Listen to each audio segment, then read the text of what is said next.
Standard 12th Unit 1 Application of Matrix and Determinant Polynomial. What is polynomial அப்படினா is a combination of constants and variable. Polynomial என்ன பண்ணலாம்னா degree வச்சு polynomial என்ன பண்ணலாம் classify பண்ணலாம். அப்படி பிரிக்க சொல்ல டிகிரி 0 இருந்துச்சு அப்படினா that polynomial is called as a constant polynomial. அதே டிகிரி 1 இருந்துச்சு அப்படினா that polynomial is called as a linear polynomial. Degree 2 இருந்துச்சுனா that polynomial is called as a quadratic polynomial. 3 இருந்துச்சு அப்படினா cubic polynomial. ஓகேவா? இந்த polynomialல எல்லாத்துலயுமே ஒரே வேரியபிள் மட்டும் என்ன இருக்கு இன்வால்வ் ஆயிருக்கு. that is a single variable of polynomial. இதுல 2 வேரியபிள் இன்வால்வ் ஆன polynomial உண்டு. அத பார்க்க சொல்ல அதே கேட்டகரி தான். அதே டிகிரி படி தான் ஸ்ப்ளிட் ஆகும். that is a constant polynomial. that degree is 0. அடுத்து 1 டிகிரி வச்சு வரக்கூடிய polynomial என்ன அப்படினா is a linear polynomial. that is x plus y.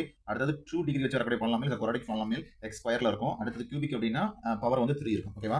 இதுல நமக்கு முக்கியமா தேவை அப்படிங்கிறது என்னன்னா is a linear polynomial.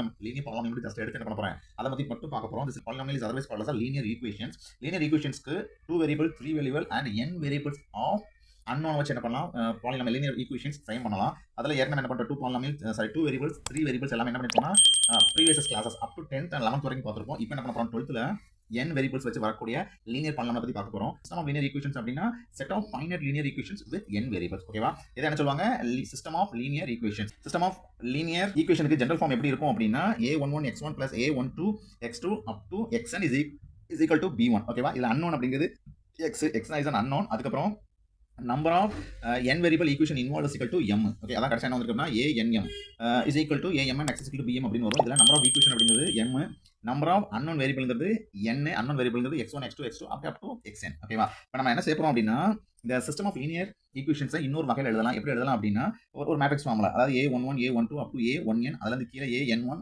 up to amm nm அப்படிங்கிற ஒரு மேட்ரிக்ஸ்லையும் இந்த வேரியபிள்ஸ் எல்லாம் எடுத்து தனியாக x1 x2 up to xn வச்சு ஒரு மேட்ரிக்ஸையும் அதுக்கப்புறம் இந்த பக்கம் உள்ள கான்ஸ்டன்ட் வச்சு ஒரு மேட்ரிக்ஸை ஃப்ரேம் பண்ணி எழுதலாம். ஃபர்ஸ்ட் உள்ள மேட்ரிக்ஸை a ஆகும், செகண்ட் உள்ள மேட்ரிக்ஸை x ஆகும், அந்த மூணாவது வரக்கூடிய அந்த கான்ஸ்டன்ட் b ன்னு எடுப்பாங்க. ஆக்சுவலா ஃபார்ம் எப்படி இருக்கும் அப்படின்னா ax is equal to b ன்னு சொல்லுவாங்க. இந்த ஃபார்ம் தான் matrix form of system of linear equations அப்படின்னு அர்த்தம். ஓகேவா? இதுல a ங்கிறது m/n கோஎஃபிஷியன்ட் மேட்ரிக்ஸ் அப்படிம்பாங்க.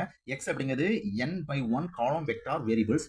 x னா வேரியபிள்ஸ், b னா கான்ஸ்டன்ட், a னா m/n கோஎஃபிஷியன்ட் மேட்ரிக்ஸ் மட்டும் ஞாபகம் வச்சுக்கோங்க. ஓகேவா? அப்படி நமக்கு கிடைச்ச அந்த ax is equal to bங்கிற இந்த மேட்ரிக்ஸ் ஃபார்ம்ல bi எல்லாமே அந்த பக்கம் வரக்கூடிய கடைசி வரக்கூடிய அந்த கான்ஸ்டன்ட்ஸ் எல்லாமே 0 இருந்துச்சு அப்படின்னா இந்த லீனியர் ஈக்குவேஷனுக்கு என்ன பேர் அப்படின்னா is homogeneous system of linear equation அப்படின்னு பேரு. அப்படி இல்லாம அட்லீஸ்ட் ஏதாவது ஒரு bi வந்து நான் ஜீரோவா இருந்துச்சு அப்படின்னா அந்த மேட்ரிக்ஸ் பேர் is non homogeneous system of linear equation அப்படின்னு பேர். ஓகேவா? இன்னொன்னு இந்த ஏங்கிறது ஸ்கொயர் மேட்ரிக்ஸாகவும் நான் சிங்குலராகவும் இருந்துச்சு அப்படின்னா நம்ம என்ன பண்ணிக்கலாம், இதுக்கான சொல்யூஷன் கண்டுபிடிக்கலாம்.